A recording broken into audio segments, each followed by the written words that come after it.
Hey there, this is Jemmy from Curve the Cube, brought to you by Flintstone Media. Curve the Cube is your South Florida-based arts, entertainment, and media podcast, and this is a very, very special episode. This is a bucket list episode for me. This episode, I am presenting some audio that I captured on my very first Comic-Con. I went to the Shock Pop Comic-Con, which took place at the Broward County Convention Center this last weekend. It was February 13th through the 15th, and it was so much fun. I was only able to go the Friday and Saturday, but I packed in as much as I could in those 2 days, and wow, did I see a lot. So I went to as many panels as I could, and I asked questions, and so this is audio of me asking the questions and then their answers back. So you're going to hear, it's very chopped up, very, very different podcast than you're used to hearing with Curve the Cube. But so your first person you're going to hear is Naomi Grossman from American Horror Story. She plays Pepper. It's a little hard to hear my question because some guy's cell phone started ringing and just wouldn't stop during the entirety of my question. But what I asked her was basically what was it like to return to a later season of the show, being that it's now a different set, different characters, but so many of the same players. You know, it's an unusual thing. Usually with television, if you return to different season, it's the same storyline and everything. So I just asked her what that was like. And I also got to go to the Friday the 13th panel, and that was really cool. I got to actually ask the original Jason Voorhees, Ari Lehman, a question, and I asked if he could have added any one line for Jason in the movie, what would it have been and what scene would it have been in? And he was super nice. The whole panel was awesome, and I can't believe I missed out on asking them or telling them about clowns have murderous ways, and that I had been in a movie where I got killed and how much fun it was, and I can't believe I missed out on asking that, but hindsight is 2020. And I also got to meet two of the stars from Gremlins, Zach Galligan and Corey Feldman. They held a panel that was really interesting for a variety of reasons, but I just have to say Corey Feldman, I've adored him for decades. A favorite movie by him was Dream a Little Dream. That movie just structured my formative years. I loved it, but it's just been interesting to see him change over the years, and he was definitely still channeling some Michael Jackson, but on this trip I also saw him channeling some Charlie Sheen. He even had his own angel with him named Courtney on stage. It was really kind of bizarre, but they're both really sweet, especially Zach, who ended up following me on Twitter, and I thought that was pretty awesome. So you'll also hear some audio from when my brother met one of his favorites, Ryan Hurst from Sons of Anarchy. He got a photo op with him, and then I ran into Zach Galligan on the floor, and then I also went to Ralph Macchio's booth and got him to sign a very, very cool autograph picture of an iconic Karate Kid picture for my friend Jason. I'm so excited to show that to him. By the time this is out, he would have seen it, so I'm sure he loved it. I don't know, but so that's also was also really cool to do for him, for a friend.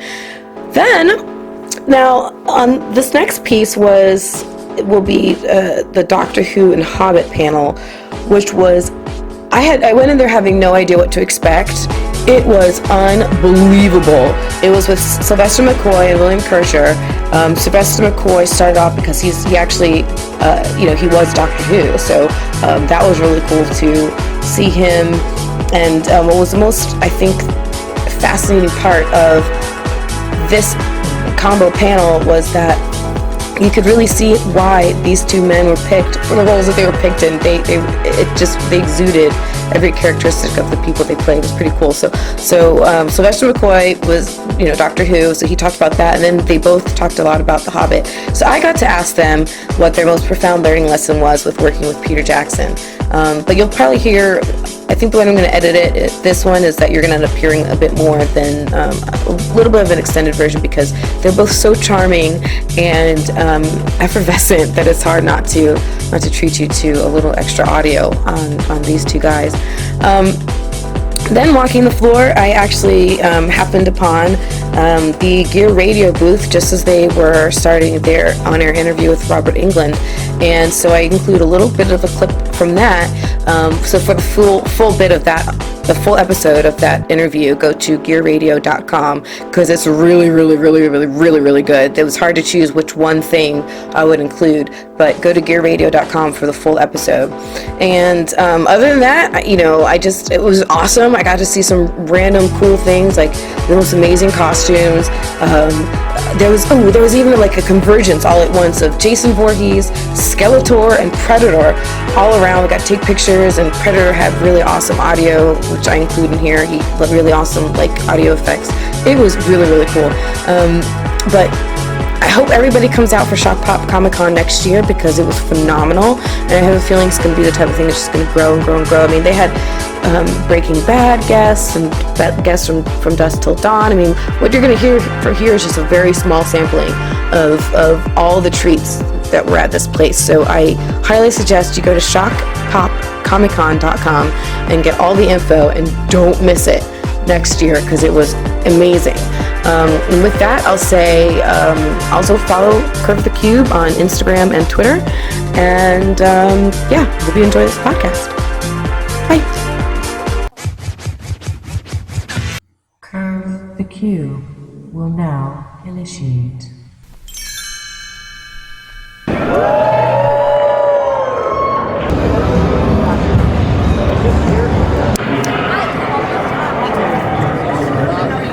Wow, this is so cool. Jason, Skeletor, and Predator. Oh my gosh. Take a picture, guys? Awesome. Thank you so much. Can my brother take a picture with you guys? You guys are amazing. Oh my gosh, sorry. You guys are amazing. Wow. Awesome. Thank you so much. Thank you. That was so cool. And in the midst of that, Zach Galligan just bumped into me, so it's sorry. Oh, yeah? Yeah. Whoa, that was cool. All three converged at the same time. That was awesome. Here's where I asked Pepper what it's like to return to a later season of the show with different set, different characters, but many of the same players. Yeah, no, it was a really unique experience, and one that only I was having, because no one else was coming back to the same character. Everyone else was coming back to maybe their same friends, but Bet and Dot didn't know I can't remember Myrtle. You know what I mean? But they did know. Look, whatever. I know what you mean.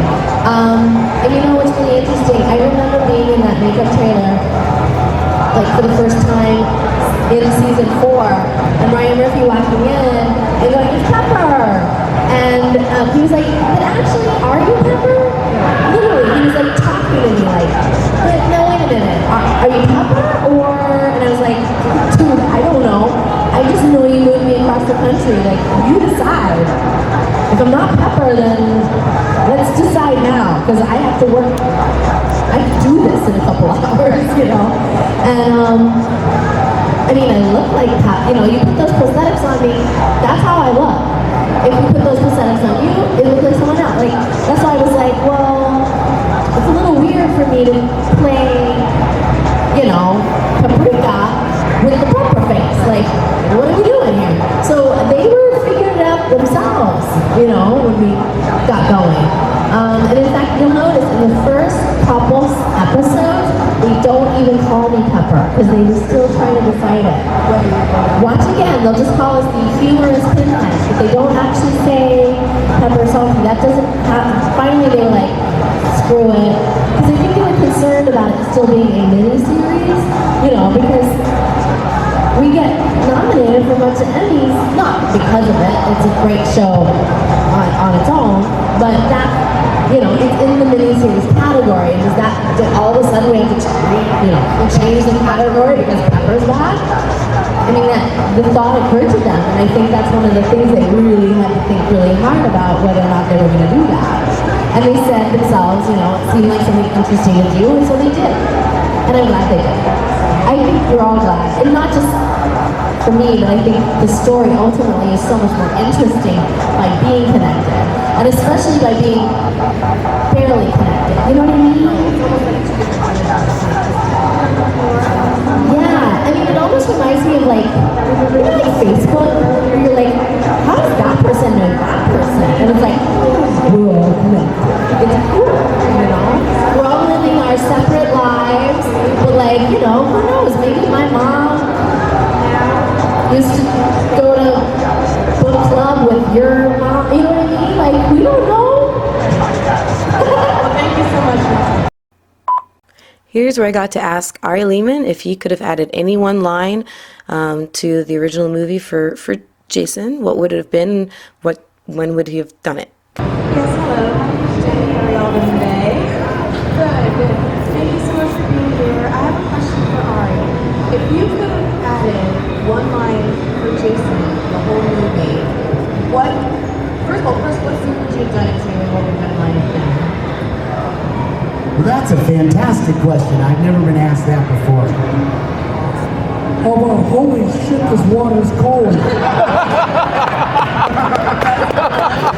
No, that was in the movie. We had to cut it. What would it be? I think he comes up out of the lake. He sees that his mother has been killed by Alice Hardy, and he just goes, Alice did not have a last name. Alice did not have a last name Hardy in that first one.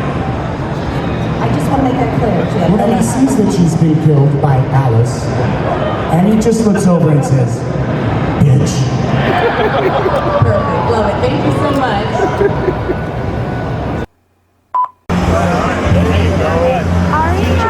Take some photo? Can I take a picture with you? My name is Jemmy. I'm the one who asked you a question. I have hot sauce on. Oh, that's fine. Now you have hot Thank you so much for coming in. Holy. All right. 1, 2.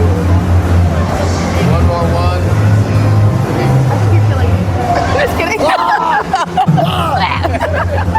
Thank you so much. I really appreciate it. I appreciate your question. Thank you so much. Are you in town for the whole thing? Yeah, the whole time. Awesome. We are here. All right, cool. My band's playing at 8:45 on that stage. Oh, really? Great. I'll see you the rest of the weekend. Thank you. In this part, I get to ask Zach Galligan and Corey Feldman, the 2 stars of Gremlins, what it was like between the scenes and what they got into for fun and mischief in between shots. Okay, young lady.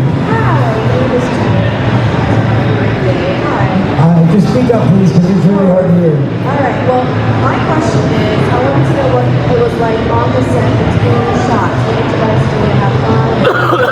Kind of mischief you guys do on the set? Well, first we started playing video games at Spielberg's office, because he was away doing Indiana Jones' The Temple of Doom. So Steven was basically like, if you guys want to come in and play any of my games, you can play our games. So he had Food Fight, he had Pole Position, he had Millipede, he had Asteroids, I think those were the 4 major 1980. And eventually he got the Indiana Jones video game that he put in there. Oh, that's right. Yeah, and so we were in there, we were constantly, whenever Gizmo would break, which was often, his ear would break or his mouth would have to be peeled off, his face would get peeled off to put like a different face on. Or he would break dance. Yeah. Sometimes too. All right, sorry, go ahead. That was the Jennifer Beals Gremlin. Remember Sorry. Jennifer Beals Gremlin Yes. breakdancing like electric boogaloo? But that was an actual gremlin, not a gizmo. That's true. Yeah. And why? Because the song, Midnight Madness, Mega Madness, Mega Gremlins Mega Madness, Madness. was written by the same guy that did the Flashdance song. Michael Cimbella. Michael Cimbella. Did Thank it. you. Pop culture reference. Yeah, there you go. Shock Talk Convention. There you go. So eventually, Jim Quinn, who was the first assistant director, got really tired of sending Carol Green, who was the second AD, over to Spielberg's office to get us. So they called Steven in Sri Lanka, where he was shooting, and said, can we just move the machines into the set where they're shooting? So they got moving people, and they moved the Food Fight machine. So the kids will stay on the damn set. Exactly. So they moved the video arcade games basically like right over here. The set was right over there. So we could go from playing right there between takes to shooting right there between us because basically we only shot about a page a day. So you only had maybe 3 or 4 lines, and once you knew them and rehearsed them 10 times, it was pretty What do you easy. do the rest of the day? Yeah. And so in a movie that size, you know, the way it works is there'll be like literally 2 hours of setup time, and then like 10, 15 minutes of work. And then you go and you set up the next shot, and then another 2 hours off. Or more. Right.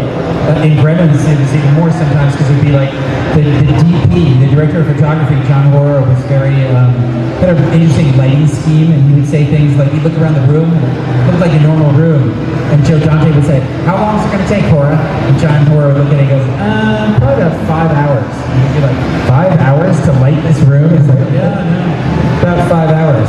I spent probably half of the 4 months of Gremlins like in my trailer or playing video games because it was just, you weren't doing anything except lighting or fiddling with the special effects. Now, on a side note, the fact that this is my perspective, right? I'm a little kid, and I'm looking at him going, this guy just made Steven Spielberg deliver video games to the set. He is a big star, right? So I'm like, this guy's got clout. And all I could think was one day, I want to be as big of a star as Zach Galligan, so I can demand video games on my set. I haven't gotten there yet. And did you, I was going to say, did you ever demand video games on your set? Not yet. You ever demanded video games? No. Corey Haim did demand an Xbox during Lost Boys when he caught pneumonia and had to shut down production, and he was stuck in a hotel room for like 2 months while we were waiting for him to get better. Lost Boys 1? Yeah. There was an Xbox in Lost Boys 1? That's 1986. Oh, well, whatever it Oh, was. you mean Nintendo? Nintendo. I'm a stickler. It was a Sega. Sega, there you go. I remember that. I was confused those two. Those were good at Sega. And this is where my brother got to meet the Sons of Anarchy star Ryan Hurst. Big fan, man. I gotta say, literally, I don't really do Robert. I watch things Aww. Hi, how are you? No, I didn't even think of Ryan a sign. Great. Thank you so much. Thank you. Nice to meet you. Nice to meet you. Thank you. You're so sweet. I think you liked what he said. And here's where I run into Zach Galligan on the floor. We talk a little bit about our Twitter back and forth. Hey, you started following me on Twitter yesterday. Isn't that nice? Isn't that nice? Wasn't that fun? Good, totally fun. What's your Twitter name? Flintstone Media. Oh yeah, that's right. And then I wrote this morning. I said. Yeah, I saw you. You saw what I I said? saw that here. You're like something like, holy cow. Yeah, like so I guess I So think this the happened membership last in the night. yeah, so something like her membership in this club comes with my own Mogwai. Oh, that's what it was. That was me. All right, nice to meet you again. And that had the picture with me in the box. Right? Yeah. box? It was really cute. Yeah, I saw that. Really Yeah. cute, really cute. Well, nice seeing you again.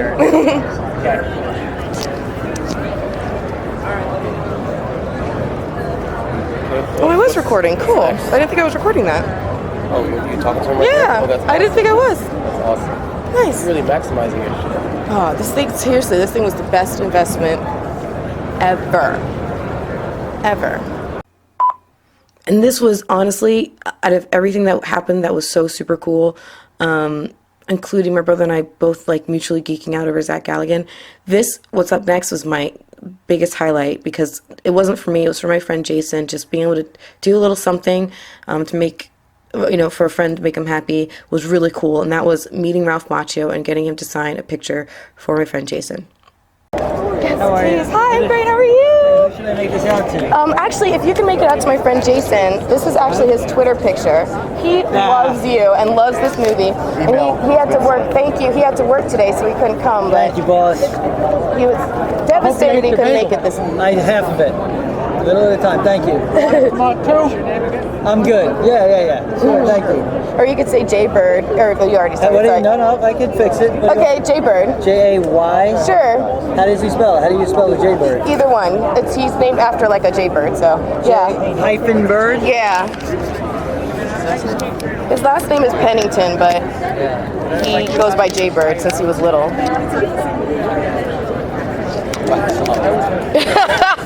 He is going to love that. Thank you so much. I appreciate it. Thank you. Thank you. Awesome. Thank you. Come over. Oh, I'm sorry. My bad. And I got pictures. Suck it. Oh my gosh, he is going to flip out. He is going to flip out. Yeah, like I can't even put into words what a big fan he is. Like if he was able to come, he was going to wear a full gi and the thing, everything. Like he's going to come decked out. Wow. Jason's very eclectic in his obsession. Oh, that's a really kind way to put it. And up next, you have the Doctor Who and Hobbit combo panel with Sylvester McCoy and William Kershaw, and it's really cool the way that they embody their characters so well. So yeah, you're gonna hear me ask them what their most profound learning lesson was in working with Peter Jackson.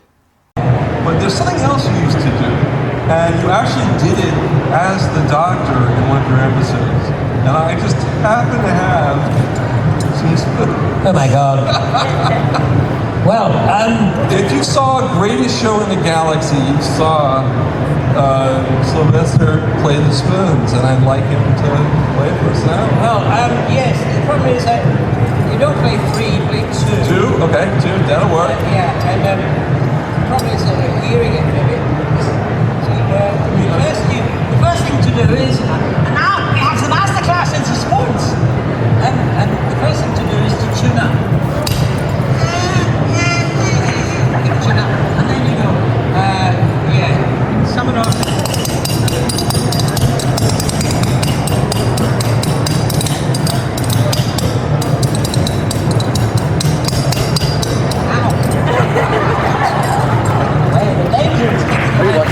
See that? Play the spoons. Hi, my name is Demi, and I have a question for both of you. I'm just wondering, what was the biggest learning lesson that you gleaned from being on a set every day working with a man as amazing as Peter Jackson? That's an excellent question. Sylvester. You never stop learning when you're an actor. And Peter Jackson is an astoundingly great director to work for. He's very respectful of actors. Directors at the top of their game don't need to feel competitive with actors, and they don't let egos get in the way. And Peter Jackson is the kind of director that he always knows what he wants, but you're in a position of saying, well, how about I try this? And he's always open to suggestions. Now, if the suggestion is dumb or doesn't fit in his film, it's not going to happen. Right. But then again, he is really such a cool guy. You know, he never dresses up. Of course, can afford not to. Right, you know? right. I mean, if I was a billionaire, I wouldn't get dressed up. Amen. Yes, and he was such a kind of a really, he created a wonderful atmosphere on the set. Very relaxed. He was very relaxed. He was always in good humour. He never shouted.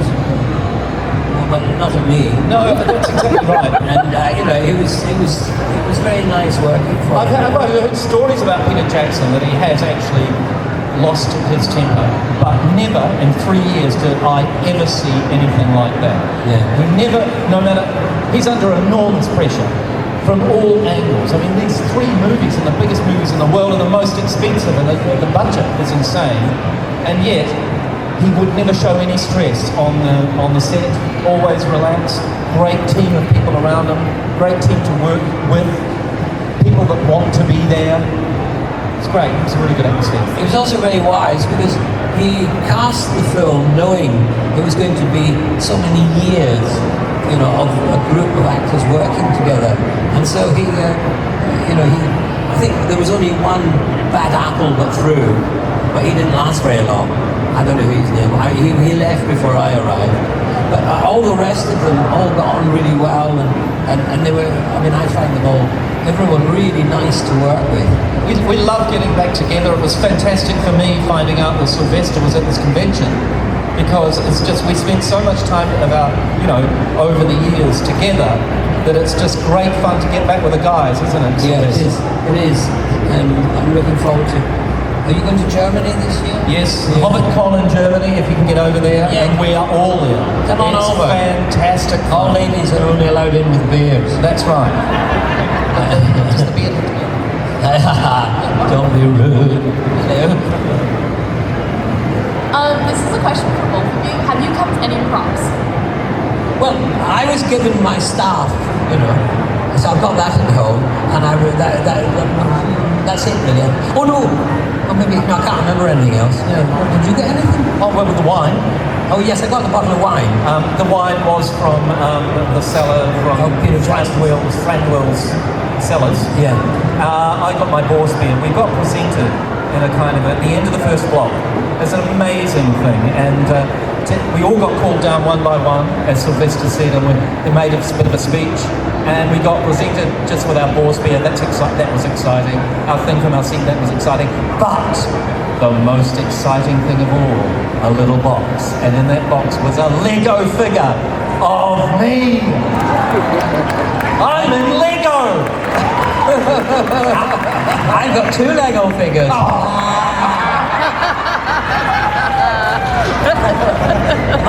The nicest thing my youngest son said to me, he's 30 odd, he said to me the other day, not long ago, he said, "Oh Dad," he said, "I'm so proud." He said, "I mean, it'd be great, if you got an Oscar or something like that." He said, "But," he said, "I think it's even greater that you're a Lego man." Because he said, as a child, I loved Lego, and he's so proud of me.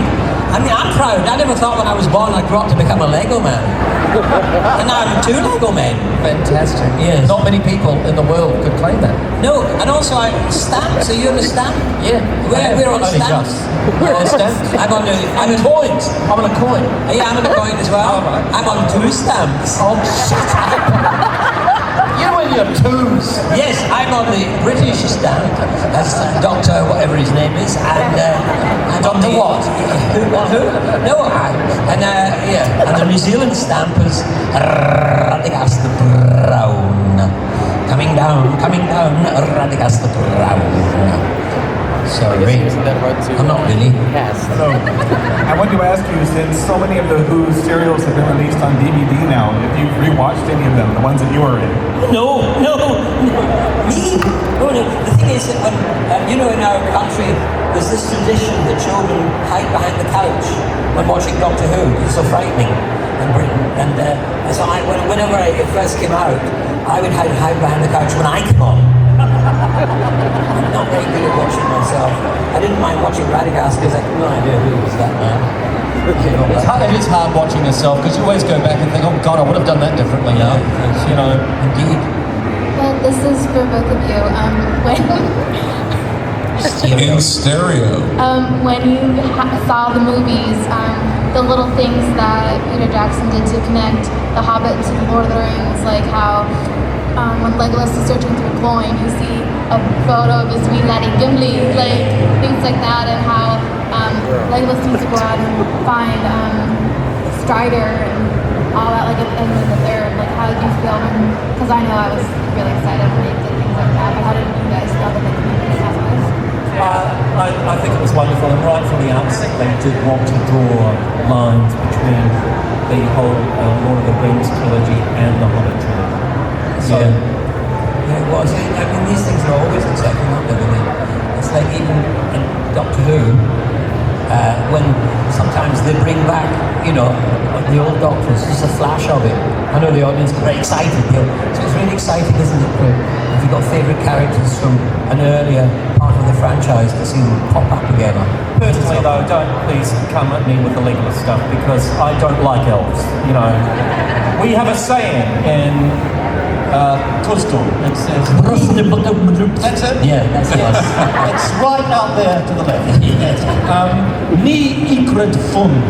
And that means never trust an elf. Them and their lettuce and salads and their clean toilets, they drive me nuts. He's a method actor. Bloody elves. What's the doctor's real name? Next question. You know how to answer that. better if Alfred will come back. I don't want that. So like, this is a doctor. So like, what did you think when you heard that Ace was going to be able to beat up a Dalek with a baseball bat? I was delighted. Otherwise, it would have got me. What happened when I got Doctor Who was they gave me the script and the Doctor was violent. I did, picked up guns and did stuff. And I thought, wait a minute, my distant memory of Doctor Who, I didn't think that they did that kind of stuff. I was wrong. Eventually I discovered that they did violence, the other Doctors.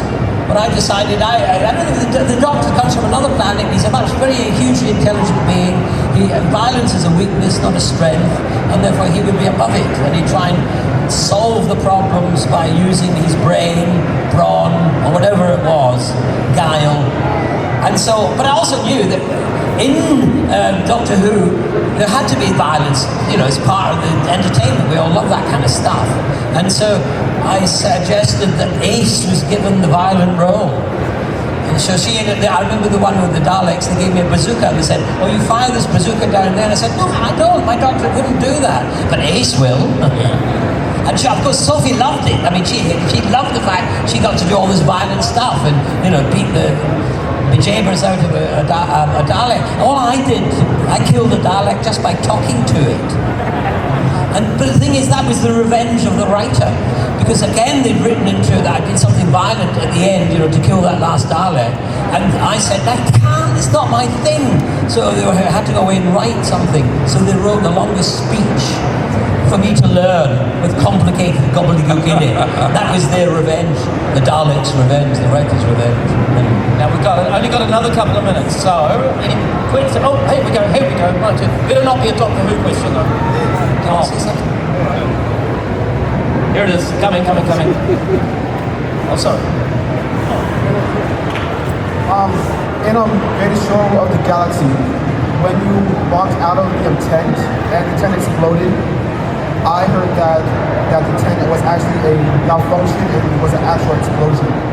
Well, yes, no, it wasn't malfunction really, it was a lie. Because you see, that was the very last shot of the day. Again, it was in the desert of Dawson, and it was the very last shot of the day. We had to get it in. There was no way we could do it again. It was too complicated. It had to be a one-off captured shot. It was the last one. And then I looked in the tent and saw these big barrel things, and I said, made of gunmetal, and I said, what are they for? And said, oh, it's nothing. We're just going to blow all this rubbish out. There's just a whole lot of rubbish coming out at the end. It's the gods have ridden the rocks, kind of rubbish. That's all. Don't worry. Okay, action. So I walked past it. Suddenly, the whole Second World War happened right behind my back.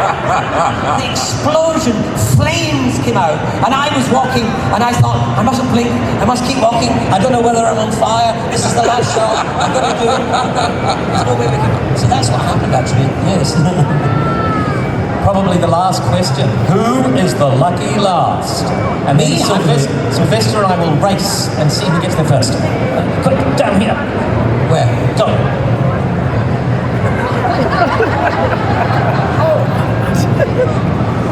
So I know they made a lot of...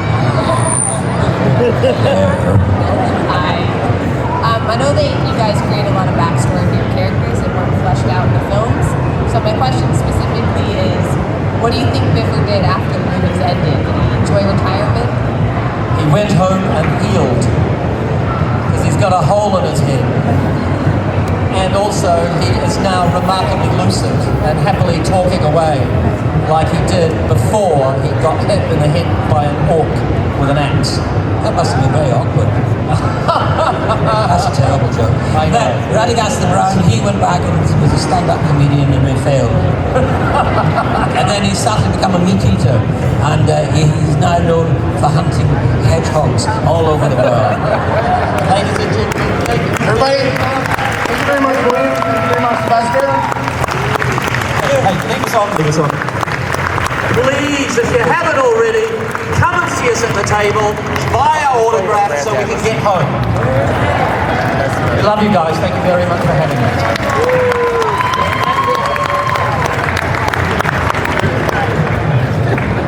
That was fun. I didn't know what to expect at all. Yeah.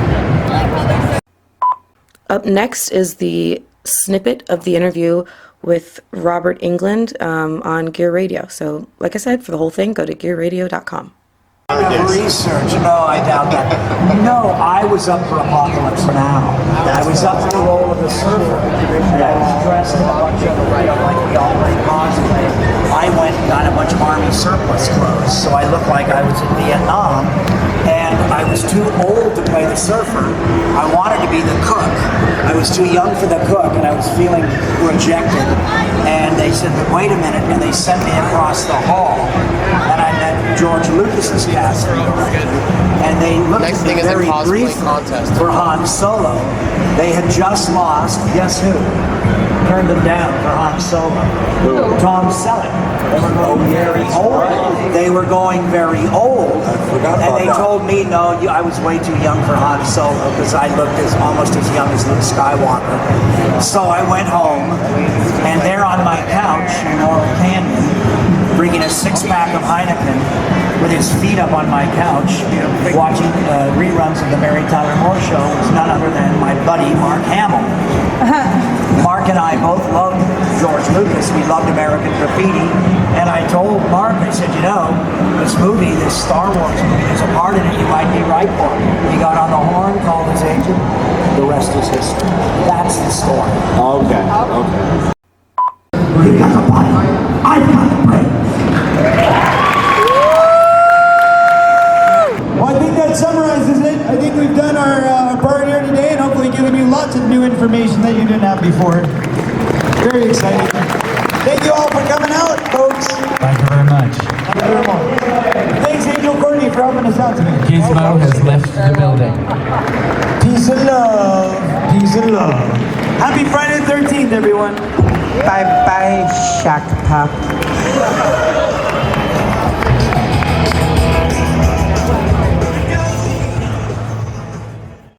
And that's it, folks. Hope you enjoyed your ride. Follow me around the Shock Pop Comic-Con. It was awesome. Can't wait till next year. Bye-bye.